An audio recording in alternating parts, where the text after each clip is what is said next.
موږ ټول تقریبا په دې دام کې یو وار لوېدلي یو. زموږ ذهن لکه یو ستړی قهرمان چې د څرخ تر شا تل په خپل ځای کې راتاویږي او هیڅ توقف هم نه لري.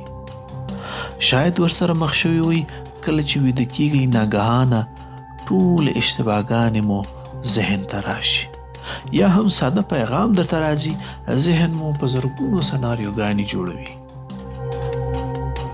خفه شوی تصمیم یې څه ده؟ دا یعنی د فکري وسواس ښکل شوي یاست. په هغه ځای کې چې ذهن مو کومک در سره وکړي دښمن مو جوړیږي. اول باید پوه شو چې ولې دومره زیات فکر کوو. زموږ ذهن میلیونونه کاله مخکې د بقا لپاره جوړ شوی. کله چې لومړني انسانان له ډایناسورانو سره او نورو ځنګلي ځناورو سره لاس او ګریوان فکر کول یعنی ژوندی پاتې کېدل. هر خطر، هر وړوکی تصمیم کېدای شوی د مرګ او ژوند په منځ کې یو تفاوت وای. زموږ ډي ان اے اوس هم هماغسې طرحې شوي. له هر وړوکي تهدید نه لوی تهدید جوړوي. هر ساده تصمیم زر وارې تحلیل کوي، حتی کله چې هیڅ خطر هم وجود ونه لري. ډیر فکر کول معمولا څو اصلي دلیلونه لري. اول، کمالګرایي یا بشپړتیا. زموږ ذهن عادت کړی چې هر څه باید بې نقصه وي. بنان په دې هیڅ کله تصمیم نه نیسو چې عمل وکړو، ځکه نه غواړو اشتباه وکړو. دوهم، د نورو قضاوت. ذهن مدام پوښتنه کوي چې نور په څه فکر کوي، او همدا باعث د دې کېږي چې بار بار مو موقعیت او حالت په ذهن کې تکرار کړو. دریم، پخواني زخمونه او ماتې. ذهن غواړي د هر احتمالي خطر مخه ونیسي، حتی که خطر واقعي نه وي. او څلورم، د راتلونکي تشویش. ذهن د آیندې د فرضیاتو په ډکولو د کنټرول یو کاذب حس پیدا کوي او په حقیقت کې فقط یو داستان جوړوي. د شپې د خوب په بستر کې په ناڅاپي توګه ټول اشتباهات مو سترګو ته راځي. یا هم ساده پیغام ویني، ذهن په زرګونو سناریوګانې جوړوي. یا هم ډیر وړوکي تصمیمونه لکه د یو موبایل یا لباس اخیستل په ساعتو مو ذهن اشغالوي. دا یعنی ذهن مو یو داسې چرخې ته داخل شوی چې ورته فکري وسواس وایي. اوس چې پوه شو ولې مو ذهن دومره مشغول کیږي، غواړو بل ګام واخلو. څنګه کولی شو د ذهن کنټرول مو بیا لاس ته راوړو، پرته له دې چې د تحلیل په نه ختمېدونکي دام کې ولویو، ستړي او فلج شو. لومړنی ګام د خلاصون د بېرحمه چرخې د زیات فکر کولو څخه پوهاوی دی. همدا چې پوه شو ذهن مو له حده زیات فکر کوي، کنټرول مو پیل کړئ. کله چې پوه شوي ذهن مو ښکیل ده، توقف وکړئ او یوه عمیقه ساه واخلئ پرته له قضاوت. بل ګام د افکارو لیکل دي.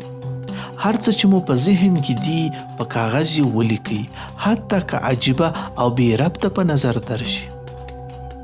لیکل مرسته کوي چې تیت او پرک فکرونه نظم پیدا کړي او ذهن مو له خفګان او اشفتګۍ نه خلاص شي. همدا اوس مو یوه وړه کتابچه مخ ته کیږدئ او هر هغه څه چې مو ذهن مشغولوي ویې لیکئ. دریم، د فکر کولو وخت. ځان ته مشخص وخت محدود کړئ د فکر او اندېښنو لپاره. مثلا د ورځې 15 دقیقې. کله چې وخت خلاص شو فاصله ونیسئ او خپلو نورو کارونو ته ورسیږئ. دا تمرین باعث د دې کیږي چې ذهن په یاد ولري چې فقط په مشخص وخت کې فعال وي او بې ځایه ستړی نشي. څلورم، عمل کول. زموږ ذهن د ناتمامه تصمیمونو له امله تل ښکیل کیږي. کله چې مو تصمیم ونیود حتماً یې عملي کړئ، حتی که ډیر وړوکی هم وي. عمل کول ذهن ته آرامښت وربخي او د زیات فکر کولو له تکراره مخنیوی کوي. پنځم، جسمي فعالیت. ورزش، پیاده روي، یوګا او منډه وهل اضافي انرژي تخلیه کوي او ذهن ته آرامښت وربخي. همدا څو دقیقې فعالیت کولی شي لوی تغیرات رامنځته کړي. اوس یو بل ګام مخکې ځو. کله چې پوه شوي او ومو لیکل او یو مشخص وخت مو ورته وټاکو، مثبته فکري ګډوډي رامنځته کیږي. په ځای د دې چې په منفي افکارو کې غرق شي، په ځای یې په هغه څه ځان مشغولوي چې تاسو ته مثبت انرژي درکوي. کتاب مطالعه کول، فلم لیدل، یو نوی مهارت زده کول یا هم وړوکی بل څه. دا کار تاسو له لوی او نه ختمېدونکي فکري چرخې د تحلیل ژغوري او نور اضافي فکري انرژي مو ازادوي. وروسته د اطلاعاتو محدود کول دي. کله چې زموږ ذهن له حده زیات معلومات ترلاسه کوي نو خپل ځان ښکېل کوي. په ټولنیزو شبکو او بې هدفه معلوماتو کې کموالی راولئ. هر اطلاعات چې مو ذهن ته داخلیږي باید ارزښتناک او کنټرول شوي وي، نه فقط ستاسو ته ذهن ډکول. یو بله قوي وسیله د قدرت مراقبه او ساه اخیستل دي.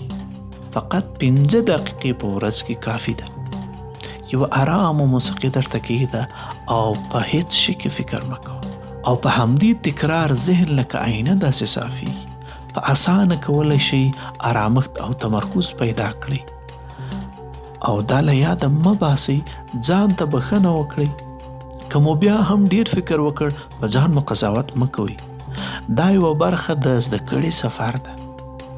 زموږ ذهن همدا دی چې ازمایښت کوي او زده کړه کوي. اوس یوه کلیدي نقطه. د دې تکنیکونو ترکیب له عمل سره بحث کیږي چې ذهن واقعي کنټرول شي، نه خیالي.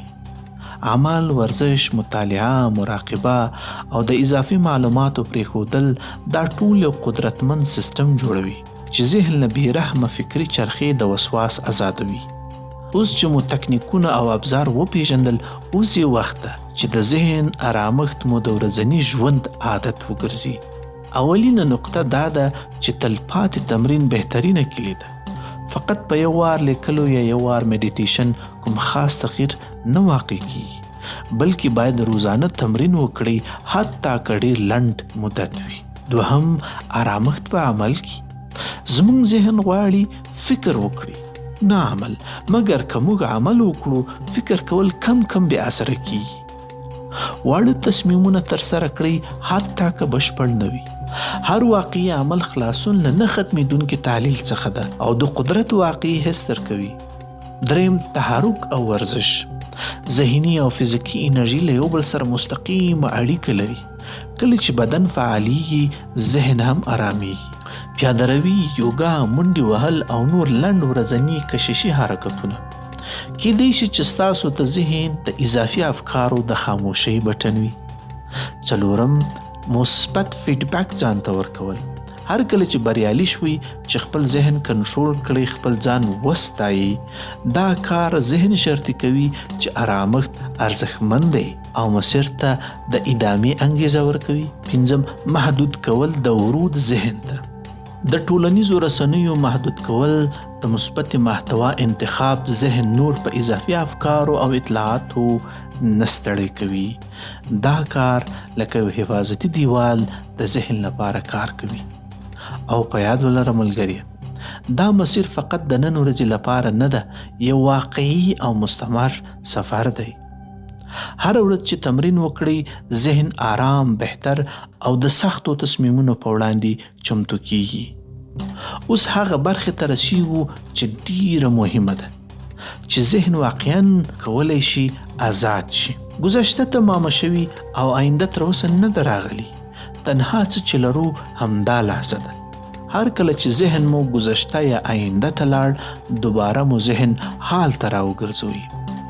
د ګام اخیستلو حس، د ساه اخیستلو حس، د اطراف لیدل او د غږونو اوریدل تمرین کړئ. دوهم، مثبت تجسم.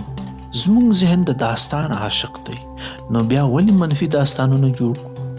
څو دقیقې په ورځ کې تجسم کړه چې کارونه او مسایل دې په ښه توګه مخته روان دي، تصمیمونه دې سم او مسیر دې روښانه ده. دا تمرین ذهن له خطرناکو سناریوګانو څخه آزادوي. دریم، د منلو زده کړه. بعضې شیان قابل له کنټرول نه دي او زموږ ذهن باید زده کړي چې بعضې ځایونه پرېږدي. منل د تسلیمېدو په معنا نه ده، بلکې د هغې انرژي د آزادولو په معنا ده چې تمرکز په داسې څه وکړي چې په رښتیا د هغه د تغییر قدرت لري. څلورم د ستونزو تقسیم په وړو وړو برخو باندې. هره لویه ستونزه وړه کړي او قدم په قدم یې حل کړي. ذهن چې کله له لوی هجوم سره مخ کیږي سټرس نیسي او دوباره اضافي فکرونه تولیدېږي. پنځم بیرته ګرځېدل پخوانیو تمرینو ته. د افکارو لیکل، د اضافي معلوماتو محدود کول، ورزش کول، مراقبه، دا ټول ترکیب کړئ. هغه ذهن چې مدام تمرین لیدلی وي په خپله په اتومات ډول د فکر وسواس بندوي او ذهني انرژي مو د مهمو تصمیمونو لپاره ذخیره کیږي. په همدې تمرین متوجه کیږي چې ذهن مو آرام، قوي او د شجاعانه تصمیمونو لپاره چمتو یاست. ملګري، اوس چې مو مسیر تر دې ځایه راطی کړی، وخت یې ده چې هر څه سره راټول کړو. زیات فکر کول، وسواس کول او له گذشته یا آیندې نه مضطرب، دا ټول زموږ د ذهن یو طبیعي برخه ده.